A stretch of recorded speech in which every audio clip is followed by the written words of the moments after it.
time came to give birth, Rebekah discovered that she did indeed have twins. The first one was very red at birth and covered with thick hair like a fur coat, so they named him Esau. Then the other twin was born with his hand grasping Esau's heel, so they named him Jacob. Isaac was 60 years old when the twins were born. Esau sells his birthright. As the boys grew up, Esau became a skillful hunter. He was an outdoorsman, but Jacob had a quiet temperament, preferring to stay at home. Isaac loved Esau because he enjoyed eating the wild game Esau brought home, but Rebekah loved Jacob. One day when Jacob was cooking some stew, Esau arrived home from the wilderness, exhausted and hungry. Esau said to Jacob, "I'm starved. Give me some of that red stew." This is how Esau got his other name, Edom, which means red. "All right," Jacob replied, "but trade me your rights as the firstborn son." "Look, I'm dying of starvation," said Esau. "What good is my birthright to me now?" But Jacob said, "First you must swear that your birthright is mine." So Esau swore an oath, thereby selling all his rights as the firstborn to his brother Jacob. Then Jacob gave Esau some bread and lentil stew. Esau ate the meal, then got up and left. He showed contempt for his rights as the firstborn.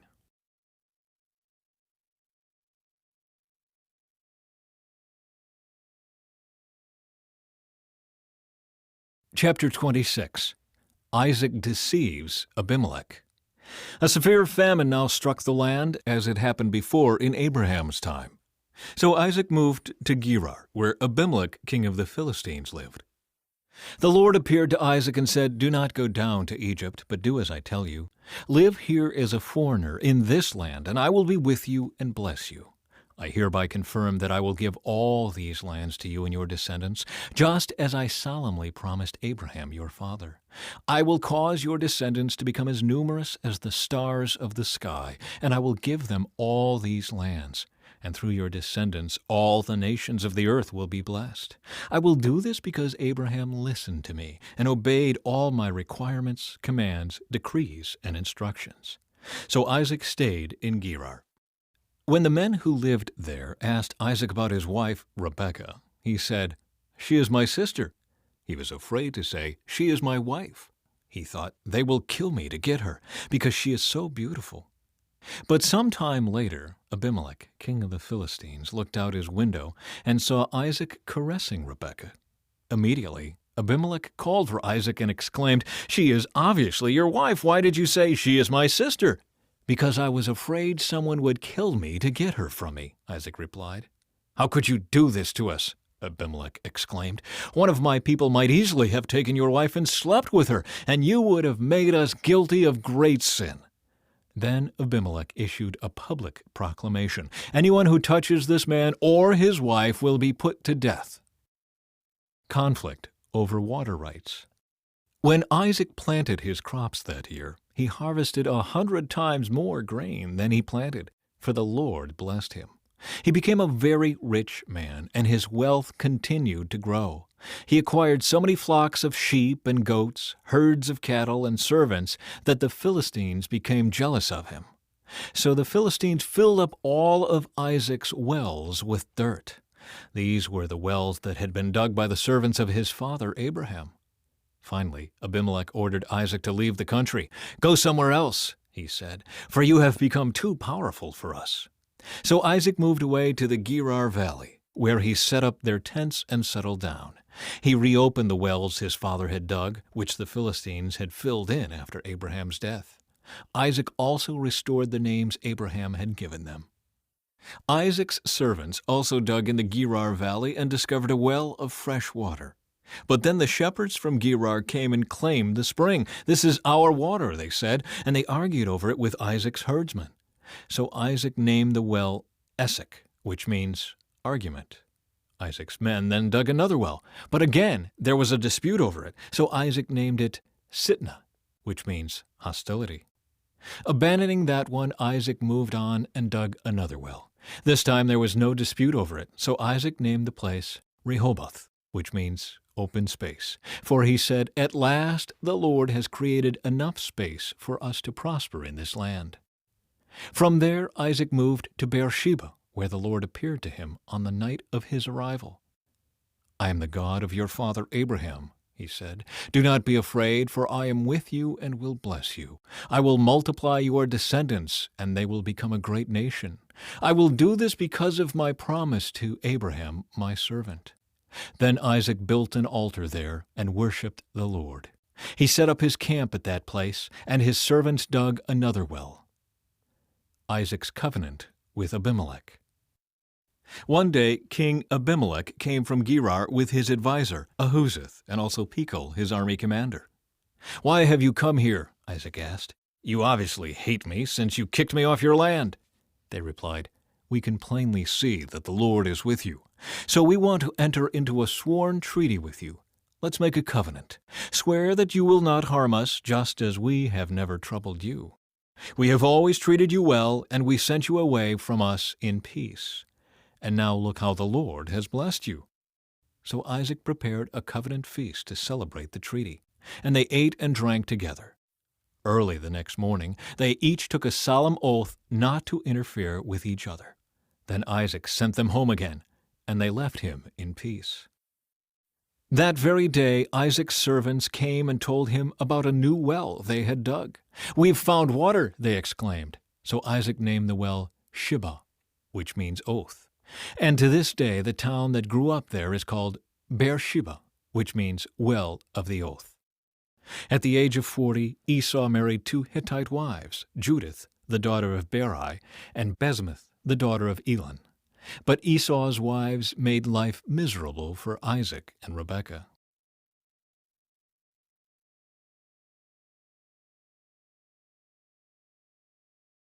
Chapter 27. Jacob steals Esau's blessing. One day when Isaac was old and turning blind, he called for Esau his older son and said, "My son." "Yes, father," Esau replied. "I am an old man now," Isaac said, "and I don't know when I may die. Take your bow and a quiver full of arrows, and go out into the open country to hunt some wild game for me. Prepare my favorite dish and bring it here for me to eat. Then I will pronounce the blessing that belongs to you, my firstborn son, before I die." But Rebekah overheard what Isaac had said to his son Esau. So when Esau left to hunt for the wild game, she said to her son Jacob, "Listen, I overheard your father say to Esau, 'Bring me some wild game and prepare me a delicious meal. Then I will bless you in the Lord's presence before I die. Now, my son, listen to me. Do exactly as I tell you. Go out to the flocks and bring me 2 fine young goats. I'll use them to prepare your father's favorite dish. Then take the food to your father so he can eat it and bless you before he dies.'" "But look," Jacob replied to Rebekah, "my brother Esau is a hairy man, and my skin is smooth. What if my father touches me? He'll see that I'm trying to trick him, and then he'll curse me instead of blessing me."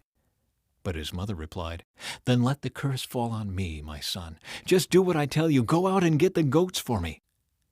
So Jacob went out and got the young goats for his mother. Rebekah took them and prepared a delicious meal, just the way Isaac liked it. Then she took Esau's favorite clothes, which were there in the house, and gave them to her younger son Jacob. She covered his arms and the smooth part of his neck with the skin of the young goats. Then she gave Jacob the delicious meal, including freshly baked bread. So Jacob took the food to his father. "My father?" he said. "Yes, my son," Isaac answered. "Who are you, Esau or Jacob?" Jacob replied, "It's Esau, your firstborn son. I've done as you told me. Here is the wild game. Now sit up and eat it, so you can give me your blessing." Isaac asked, "How did you find it so quickly, my son?" "The Lord your God put it in my path," Jacob replied. Then Isaac said to Jacob, "Come closer so I can touch you and make sure that you really are Esau." So Jacob went closer to his father, and Isaac touched him. "The voice is Jacob's, but the hands are Esau's," Isaac said. But he did not recognize Jacob because Jacob's hands felt hairy, just like Esau's. So Isaac prepared to bless Jacob. "But are you really my son Esau?" he asked. "Yes, I am," Jacob replied. Then Isaac said, "Now, my son, bring me the wild game. Let me eat it, and then I will give you my blessing." So Jacob took the food to his father, and Isaac ate it. He also drank the wine that Jacob served him. Then Isaac said to Jacob, "Please come a little closer and kiss me, my son." So Jacob went over and kissed him. And when Isaac caught the smell of his clothes, he was finally convinced, and he blessed his son. He said, "Ah, the smell of my son is like the smell of the outdoors, which the Lord has blessed.